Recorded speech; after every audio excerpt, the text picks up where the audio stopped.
खरं तर आज जो घटना घडली दुर्दैवी घटना आहे, ह्याच्यामध्ये आम्ही एक उत्कर्ष नावाने एक प्रोजेक्ट घेतला होता. मी सन्माननीय बाळा शेडगे, सन्माननीय रघु गौडा, सुनील आहेर आणि आमचे ते एक मुस्लिम मित्र आहेत, असे 5 लोकांनी मिळून आम्ही हा प्रोजेक्ट घेतलेला होता. आणि या प्रोजेक्टमध्ये आम्ही रेरा रजिस्ट्रेशन झालं, महानगरपालिकेची परवानगी घेतली आणि महानगर बँकेचं आम्ही 5 कोटीपेक्षा जास्त लोन त्याच्यावर घेतलं. आणि हा प्रोजेक्ट जसा वर आला त्यानंतर काहीतरी राजकीय लोकांना स्वप्न पडलं आणि जे गल्लीपासून दिल्लीपर्यंत चाललेल्या कुटील राजकारणाचा बळी ते प्रोजेक्ट आमचा ठरला.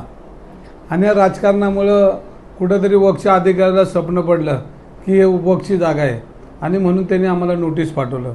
आणि नोटीस पाठवल्यानंतर मी संपर्क केला त्यांच्याशी, कारण त्यावेळी मी आमदार होतो. संपर्क केला तर तो म्हणला, भाऊ तुम्हाला तर माहिती आहे इथं काय चालतं आणि काय नाही, आम्हाला माफ करा, आम्हाला दिसतंय हा नाही आहे, पण आम्हाला कोणाचं तरी प्रेशर आहे आणि या प्रेशरमुळेच आज आम्ही या ठिकाणी तुमचा प्रोजेक्टला पत्र देतो आहे. तर मी म्हटलं आज एखादा अधिकारी बोलतो आहे म्हणून आपण जाऊ द्या म्हणलो. मग आम्ही संभाजीनगर, म्हणजे आत्ता पूर्वी औरंगाबाद खंडपीठ होतं, आता छत्रपती संभाजी महाराज खंडपीठ, तिकडं आम्ही अप्रूव्ह झालो. पण तिकडं शासनाची लोकं असल्यामुळं आणि शासनातल्या काही लोकप्रतिनिधींचा त्या ठिकाणी अंकुश असल्यामुळं तिथं आम्हाला न्याय मिळत नाही म्हटल्यानंतर आम्ही हायकोर्टमध्ये आम्ही विनंती केली आणि हायकोर्टाने आम्हाला तिथं क्लीन शीट दिली आणि आमचा प्रोजेक्ट आता रनमध्ये आहे. पण मधल्या काळामध्ये 5-6 वर्षामध्ये जो खर्च झाला, त्याच्यामध्ये जे लोन झालं, त्याच्यामुळे हा प्रोजेक्ट जवळजवळ 5-25 कोटीला लॉसमध्ये आता. आणि लॉसमध्ये असल्यामुळं हे सगळं आम्ही जुळवाजुळव करण्यासाठी बाळासाहेब शेडगे आणि बाकीचे प्रयत्न करतात. खरं तर 2025लाच आम्ही ह्याच्यामधनं विड्रॉल घेतले की आपल्यामुळे जर त्रास होत असेल तर आम्ही स्वतः विड्रॉल घेतले. आणि विड्रॉल घेतल्यानंतर तरी आमचा त्रास संपेना. शेवटी मी काँग्रेस बी सोडले आणि शिवसेनेत गेलो की जाऊ द्या म्हणलं की आपल्यामुळं घरं उद्ध्वस्त व्हायला नको. मागच्या वर्षीच बाळासाहेब शेडगे म्हणते मी आत्महत्या करतो, आम्ही कसं तरी त्यांना थांबवतो आहे, कारण त्यांचे बी घरदार आज ह्याच्या प्रोजेक्टमुळं रस्त्यावर आले ते.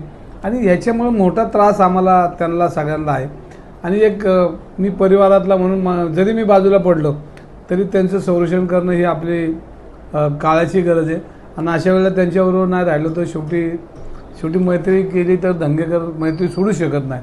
आता मला किती त्रास होणार आहे तुम्हाला माहिती आहे, पण त्यालाही मी त्या त्रासाला भेग घालून जो आहे तो मी त्या त्रासाला पुढे जाणार आहे. त्यांना जो त्रास झाला राजकीय मला झाला, मी माझा सहन केला, पण त्यांना झाला नाही म्हणून ते राज ठाकरेंकडे गेले.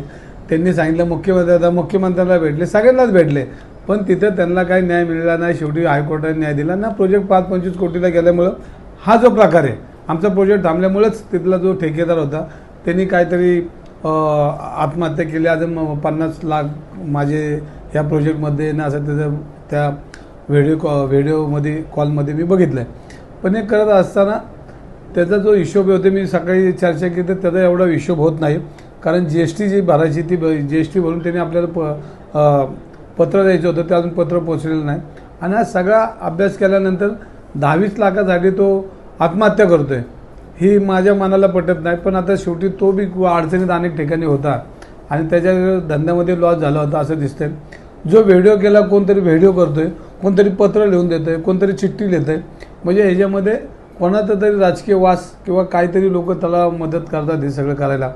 आणि जर व्हिडिओ तो बघितला तर तो व्हिडिओ कोणतरी करतो आणि तो व्हिडिओमध्ये बोलतो की मी आत्महत्या करणार आहे आणि माझ्या मुलाबाळांना नंतर तुम्ही पैसे द्या. आम्ही इथं कोणाचे ठेवणारच नाही. मी जरी नसलो त्या प्रोजेक्टमध्ये तरी मी यांना विनंती करेन की गोरगरिबांचे पैसे आपल्याला ठेवायचे नाही. आपण 10 वर्षांनी काय ना त्यांचे पैसे आपल्याकडे आले तर देऊन टाकू, पण शेवटी एवढाच अडकल्यानंतर तुम्हाला माहिती की चांगल्याला हात टेकावं लागतात. ते हात आमचे टेकले त्या प्रोजेक्टमध्ये. पण आम्ही उद्या पोलिसांनी बोलतो आम्ही जे कायदेशीर आहे ते आम्ही कायदेशीर ज्या काय बाबी त्या मांडू. पण 2025ला आम्ही त्या ठिकाणी राजीनामा दिलेला आहे. त्या प्रोजेक्टच्यामधनं बाहेर पडलो आहे. आमच्या घरादाराला नोटिसा लागल्यात, त्याचे पेपर आहेत, शेडगेंच्या ह्याला आहेत. आणि हा जो प्रकार झालेला आहे याला जबाबदारी ही ज्यांनी प्रोजेक्ट हा बंद पाडला त्यांची नावं तुम्ही म्हणता नावं घ्या, पण आज नावं घेणार नाही. अजून 2 दिवसांनी बघू वाट काय होतं ते, बघू आपण काय करता येईल ते.